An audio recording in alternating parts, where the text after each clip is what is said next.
I saw this idea for a video, and given that I already make Reddit videos, I thought it was a good idea for the channel. And basically, I'm going to be telling Reddit stories, and I'm just going to be playing Minecraft while I do them. I want to issue a warning. There may be swearing, there may be um, a lot of triggering items in these stories. They're just some of the wildest I could find off of Reddit. And enjoy, like, and subscribe.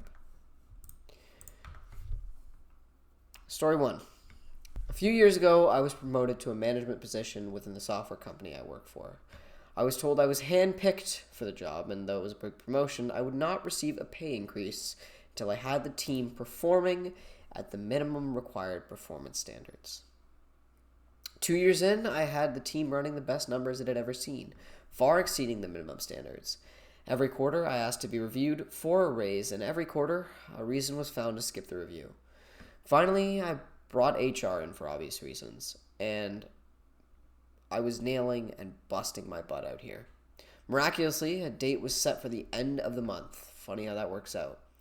Alas, a week before my review date, where I would surely be granted my rate increase, my direct supervisor, a micromanaging weasel of a man and the CEO of the company, rewrote the minimum requirements to just barely exceed my team's current projected stats. When I came to him fist clenched, he explained this move as an unrelated adjustment to compensate for improved average performance. Totally legit.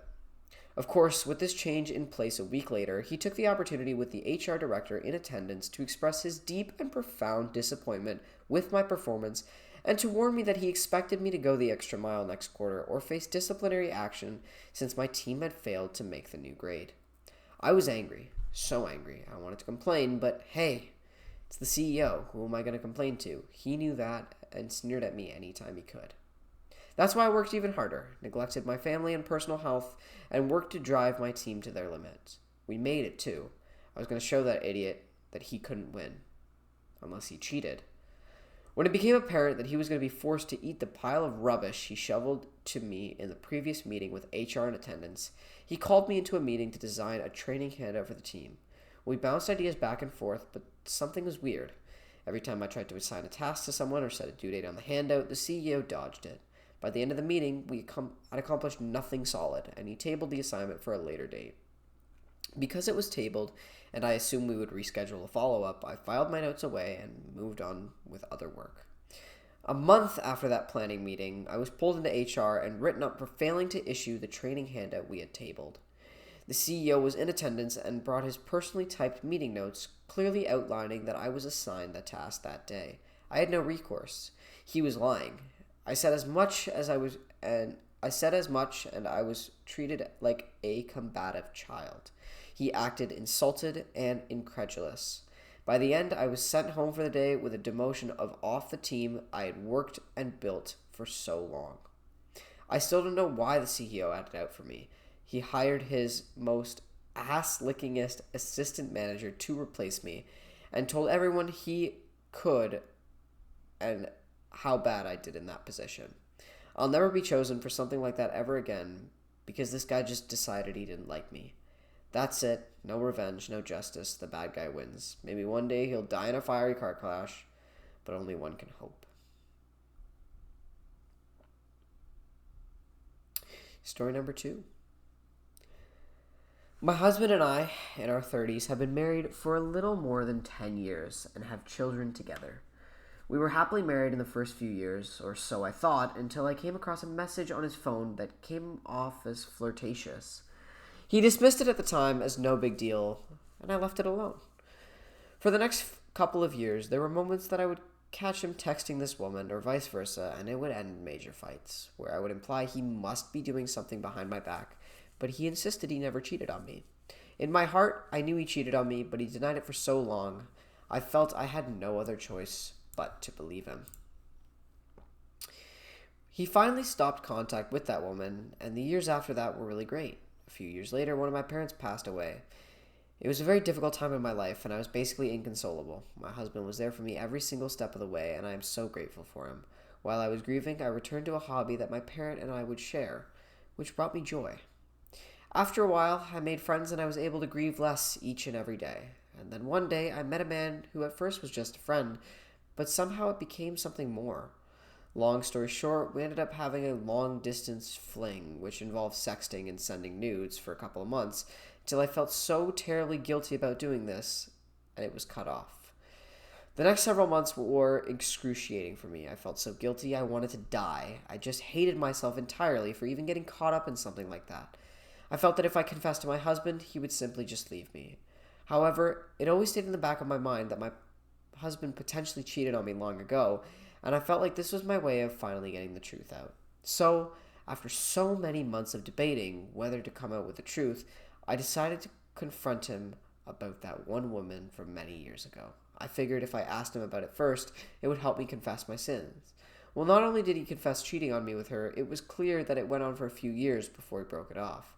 On top of that, I learned that he and his affair partner had made the mutual decision of having an abortion, which was heartbreaking to me because supposedly his affair partner was not pro-choice, and my husband kind of wasn't either, but anyway, I did end up admitting what I did, but it ended up being not relevant somehow.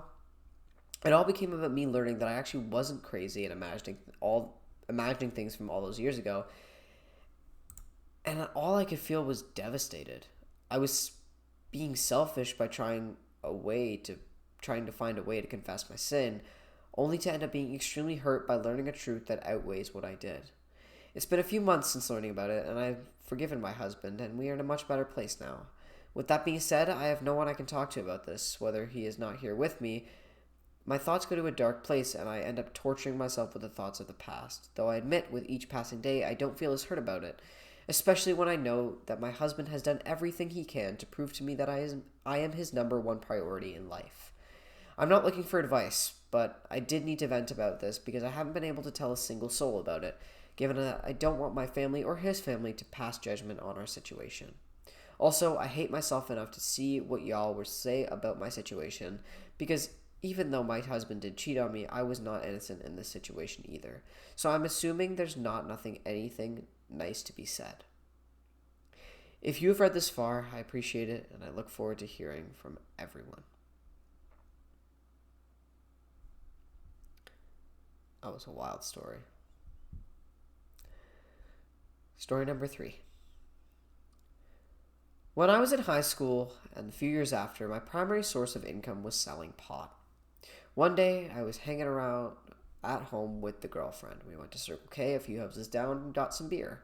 The clerk, who I knew pretty well at this point, asked if he knew where I could get a dub sack. I said sure, and that I'd be back soon. I go home and forget about it. An hour or two or later, I'm like, oh shoot, remember, weigh it out and go back.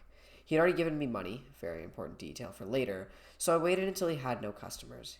He came out and we went around the icebox, just smoking and chatting. I handed in the bag.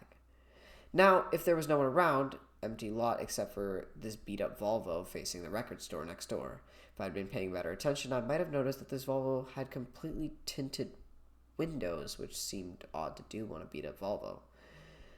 2 men get out of the car and approach us. One tall guy, skinny, who was wearing 100% denim, and the other guy who looked like Dog the Bounty Hunter in a beige sweater. They approach us and ask how we're doing. Me and Clerk look at each other like, you know these guys? Then all of a sudden, they flash badges and yell, EPD, you're under arrest, and cuff us, separate us, and search us. Beige Dog goes through my texts, finds a couple dubious ones, a few coupled up 20s, starts trying to get me to admit to doing a lot of business today, blah blah. They then surprise me by walking me and my girlfriend back to my porch, saying they've seen me come and go quite a bit and just want to make sure that I don't have a pound of heroin in there and that they'll just charge me with a misdemeanor.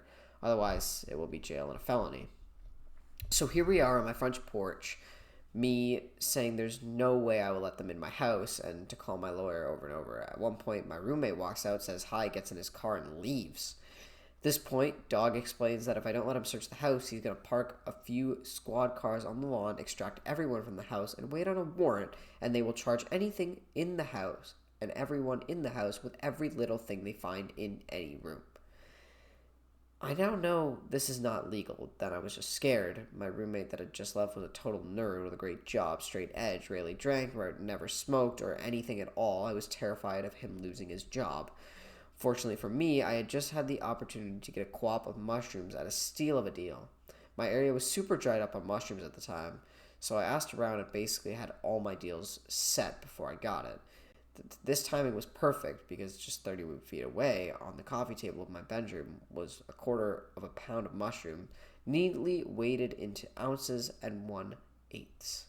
Top that with all the pot in there and it wasn't looking pretty.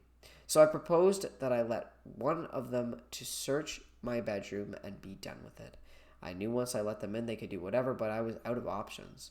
Beige Dog agrees. Canadian Tux stays with my girlfriend, who looks terrified, like, WTF are you doing, terrified. And Dog, the sweater hunter, enters with me. I lead him upstairs and walk right past my door, which, thank God, was closed, and into the straight edge guy's room.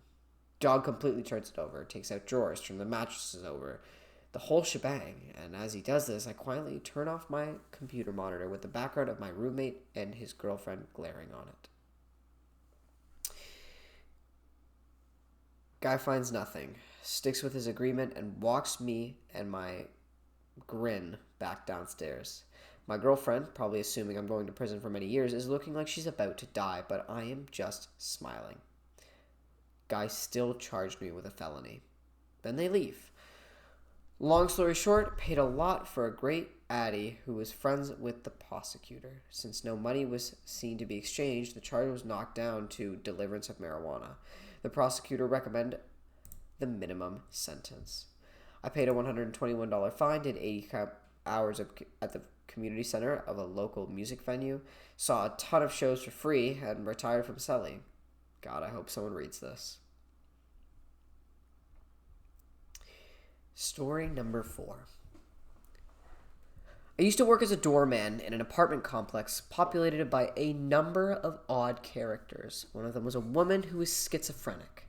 She lived there on rent assistance and got disability payments. Generally, when she was taking her medications, she was still a full bubble off level. Her delusions were all religion-based, with her demons and her neighbors casting spells on her through the walls. She cut up walls and floor with a knife to try to stop the spells, that sort of thing. But every 6 months, she needed to get evaluated to keep her assistance checks coming in. The way this should work is that the caseworker would stop in, see that she is taking her meds, see that she isn't too crazy, check the box, she keeps the assistance. But she didn't see it that way. If the caseworker saw her acting normal, then the caseworker might think she is cured and didn't need the assistance.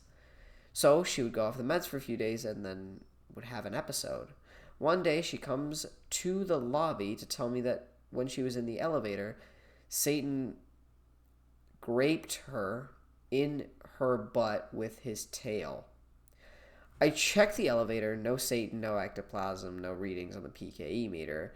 So I asked her if maybe she was raped by a man in the elevator, given the type of residents we get, rapists, mother rapists, father stabbers, father rapists, litter bugs, who create a nuisance. It was entirely possible.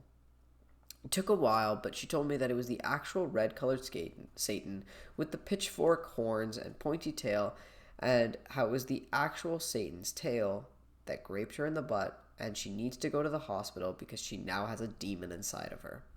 So I had to call for an ambulance. Before the EMS crew shows up, 2 cops arrive. One is super annoyed to have to be there, and he is even more annoyed that his partner seems genuinely interested to hear about Satan and the demons and the neighbors casting perverted sex spells through the walls to make her horny. EMS arrives and they bring in a gurney and set it up. They take her vital signs and tell her that they will take her to the Catholic hospital. The ambulance company probably is getting money for certain referrals, so they are insisting on Catholic. She wants to go to the Jewish hospital, which is not only larger, but much closer. There's a standoff between her wanting to go to the Jewish and the crew wanting to go to the Catholic. Normally, the patient's wishes would be honored, but the EMS crew does not want their boss reaming over the missed kickback. Finally, the paramedic says, "You got raped by Satan, and now you have a demon in you, right? Well, we need to go to the Catholic because Jews don't know anything about removing demons, and the Catholics do it all the time." So she says okay and jumps up on the gurney. A couple days later, she's on her meds again. The caseworker gets to see her crazy episode, and the checks keep coming in for another 6 months.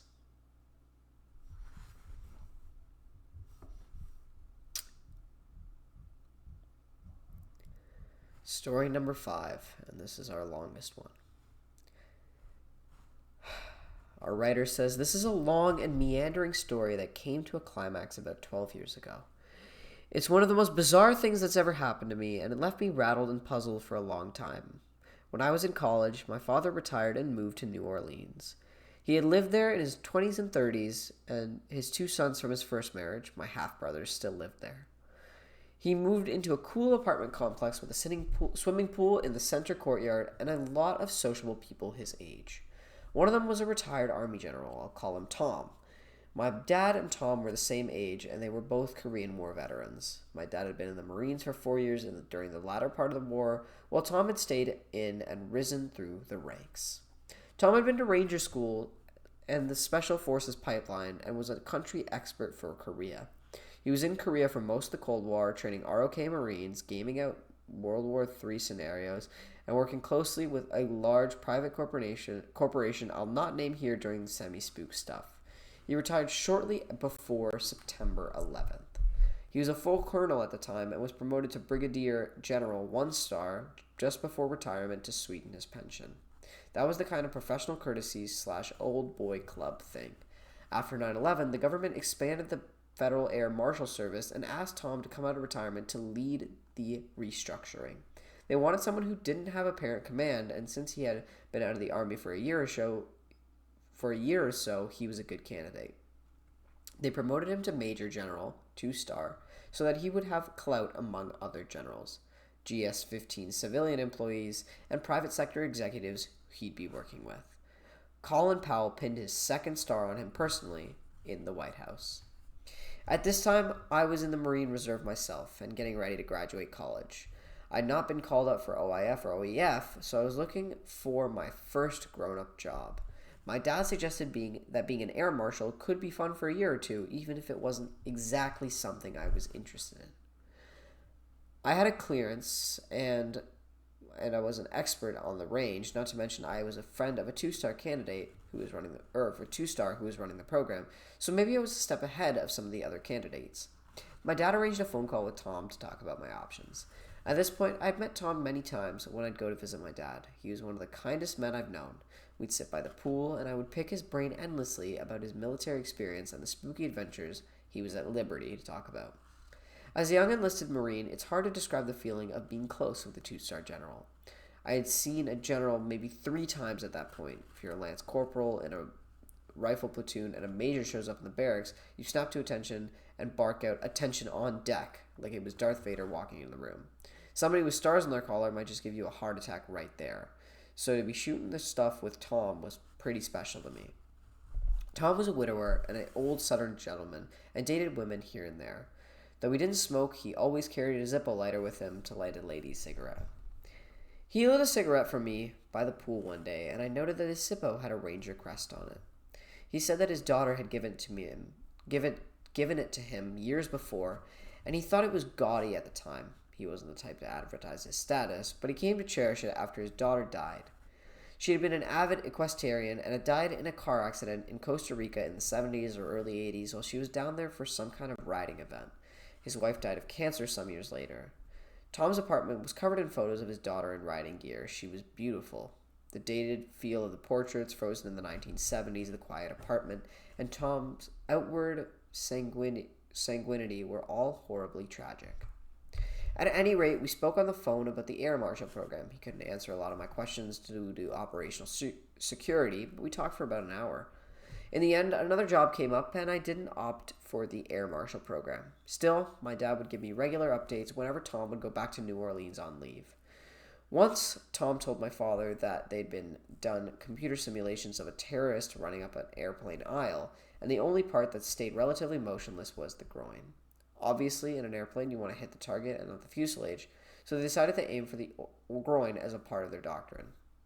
My dad was a physician and told Tom that there would be a tremendous amount of bleeding and that would be a problem if they wanted to take anyone alive. Being a curious man, my dad set up something about coming up with a solution in his free time. He sketched out some sort of jockstrap with a hemostatic agent where the cup would be and gave it to Tom. Tom came back to him some months later and said that a prominent pharmaceutical company was making a prototype. My dad didn't want money or credit. He was just happy to be involved in a small problem for his country. After the Iraq invasion, Tom left the Air Marshal Program and worked on Condoleezza Rice's staff as a national security aide. All in all, everybody loved Tom. He and my dad became very good friends in short years. Tom took my brother's kids to Saints games. They lived in family neighborhoods where everybody was always sitting on the porch and visiting each other in the summer. Tom would swing by some evenings, and my niece and nephew and all the neighborhood kids would come running and yelling, "Mr. Tom," as they do in the South. I was mobilized in 2004, and my dad died shortly before I was deployed to Iraq. I went to New Orleans on emergency leave, and my brothers, their wives, my sister, my girlfriend, and I drove to Grand Isle, Louisiana to scatter his ashes in the Gulf. Tom wore his full dress uniform. After the ashes were used in the water, Tom removed his white gloves and then threw them in as well. I had not known this tradition, but I was touched by it. He choked back tears and had a lump in his voice. Later, he took my sister and me to an expensive dinner at one of the finest restaurants in New Orleans and told us he was always there for us, anything we needed, anytime. I fell out of touch with Tom after deploying and coming home. When Katrina hit, I called my sister-in-law Maggie to see if everything was okay. I asked about Tom, and she said, "Oh my God, you didn't hear about Mr. Tom?" I tensed up and I said, "No, what happened?" What she said settled over me, slowly, like slime. Maggie's neighborhood was underwater, and she, my brother, and her kids went to a friend's house on high ground. There were a dozen others in the same situation. One of them was Tom's older sister, who had been in her 80s. She and Maggie knew each other by name and reputation, but had not met till then. Maggie introduced herself and asked after Tom. His sister was worried, as she had not heard from him since the storm.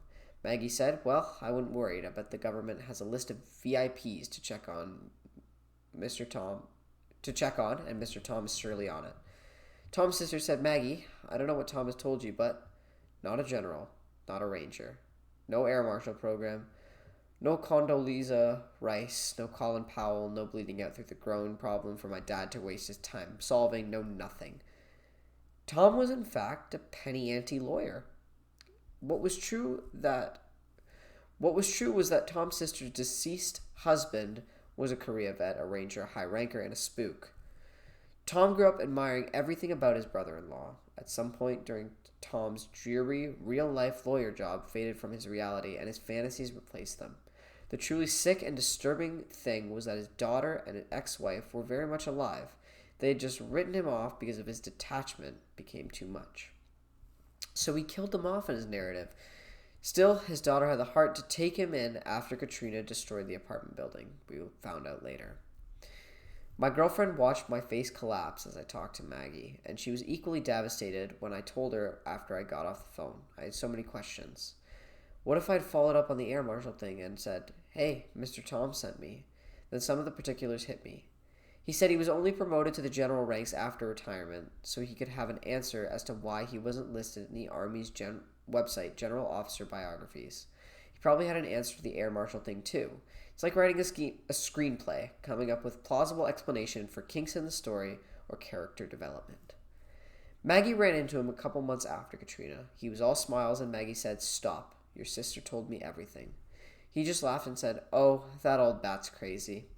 That was the last any of us ever heard from him. I've Googled him, but not found out anything. I'm just glad my father passed away without knowing the truth. He would have been bereft and possibly would have beat the crap out of him. I'm saddened by my dead father having been played like a fool in his last years, but I'm also sad for Tom. The gloves in the water and all that were BS, but his tears weren't, nor his graciousness at dinner with my sister and me. With the life in Washington, D.C. being phony and his relatives having written him off, my dad and our family were really the closest people that Tom had in his life.